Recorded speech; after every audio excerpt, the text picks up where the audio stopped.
तर आज मम्मी जेवणामध्ये बनवणार आहे मस्त असे थालीपीठ, त्याचबरोबर पिठलं आणि मस्तपैकी खीर.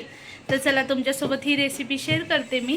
तर दाखवते तुम्हाला काय काय टाकणार आहे. तर आता सगळ्यात पहिला काय टाकाली मम्मी? ज्वारीचं पीठ आहे. ज्वारीचं पीठ किती किती घ्यायचं ते सांग.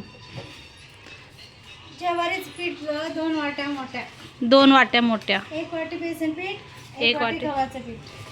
हे सगळं पीठ मिक्स करून घ्यायचं. बरं ठीक आहे. चला आता पहिला मम्मी चाळून घेत आहे सगळ्या पिठाला. हळद टाकलेली आहे आणि त्याचबरोबर मीठ टाकलेलं आहे. आणि आता मिक्सरमध्ये काय काय वाटून ठेवलेलं आहे चला तुम्हाला मी सांगते. तर त्यात टाकलेलं आहे जिरं, ओवा, हिरवी मिरची, लसूण, कोथिंबीर. हे सगळं टाकून मिक्स केलेलं आहे. अर्ध पिठल्यासाठी टाकायचं आहे आणि अर्ध आपलं थालीपीठसाठी टाकणार आहे.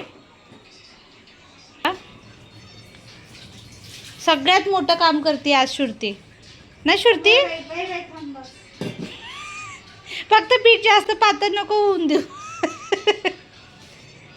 तो दुर्घटना घटेगी इसलिए दुधापाशीच थांबलेली आहे मी.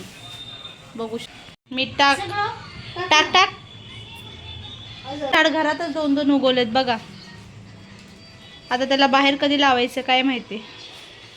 कधी लावणार आहे मम्मी बाहेर? ही भिंतीवरती छताला जसं स्लॅबला चिटाकलं तर म्हणजे पाणी तर गच्चीला? हा गच्चीला. अरे बापरे मम्मी, त्याचे पानच असे लांब लांब होणार कारण की खालच्या बाईचं मी बघितले ना असे लांब. तिथं पण खीर करून घेते. खीर बनवून घे मस्त. पिठलं का करून घेतला. आता मम्मी मस्त अशी खीर बनवत आहे. तर पीठ आपलं मस्त भिजत आहे. ह्याला एक 10 ते 20 मिनटं भिजवायला लागतं बरं का. मस्त आहे. तर इलायची कुटत आहे बघू शकता तुम्ही.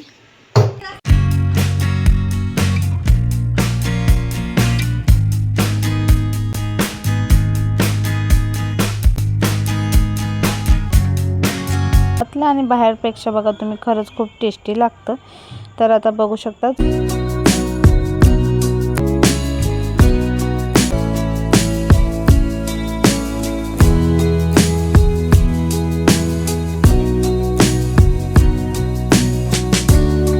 तुम्हाला मी दाखवते.